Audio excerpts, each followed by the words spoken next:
How's it going, everybody? This is DoomKid. Today I'm here to show you how to get better sounding MIDI in Doom. So first what you'll do is come to CoolSoft website here and download VirtualMIDISynth. And so when you click there, it'll go ahead and install it. And then once you run it, it'll bring you to this little page here.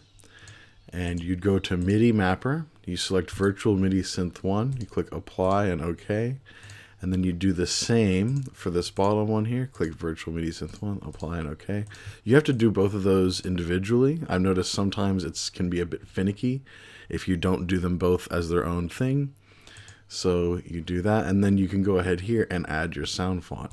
Now I'll have a link to big packs of sound fonts and drum sound fonts.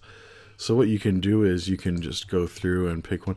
gm.sf2, that's the default Doom sort of MIDI sound that comes with Windows, but we can pick anything here, for example Air Font 380, and now when we've picked that we can hear our MIDI sound different. So it sounds a lot better than the default Doom MIDI, but you can also actually layer a custom drum kit over it if you don't like the one that the Soundfont comes with. So for example, I'll use Real Acoustic Drums 5. I set the volume to 80% on this one. Some you might need to raise the volume or lower it, and you just change it with this little button here. And this way you can get a really good mix. Both of these being green means they're both enabled. You can turn any of them on. You can layer different sound fonts as well. You can add as many as you like. So I've got my drums set to 80%, my regular sound font set to 100%. I'll go ahead and click apply, and now the drum should sound different.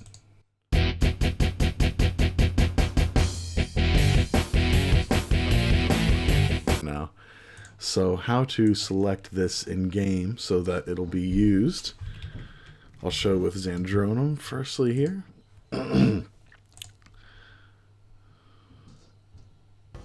So on ones like this, I've got my sound volume turned low. I'll just turn it up quickly. You can see the MIDI device is VirtualMIDISynth 1, so it will use the sound font that I've selected. Now that's for Xandronum. Older ports you can usually just select General MIDI out. I'll just go ahead and show in DOSBox quickly here what it looks like. So if you go to Setup in your Vanilla Doom, you would select Music Card. You just select General MIDI. The whole point of software like VirtualMIDISynth is that it overrides your default MIDI. So we've got that all set up. Anyway, that would launch fine. DOSBox was lagging with OBS running, so I wanted to close it.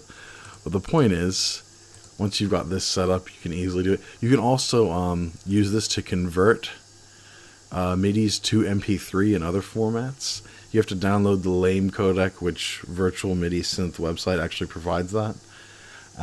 So yeah, it's very easy to use. Again, make sure you've selected the correct ones here in MIDI Mapper.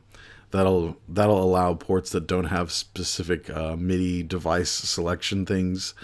You can just pick General MIDI and it'll work that way. So anyway, hopefully this helps you get better sounding MIDI in your Doom.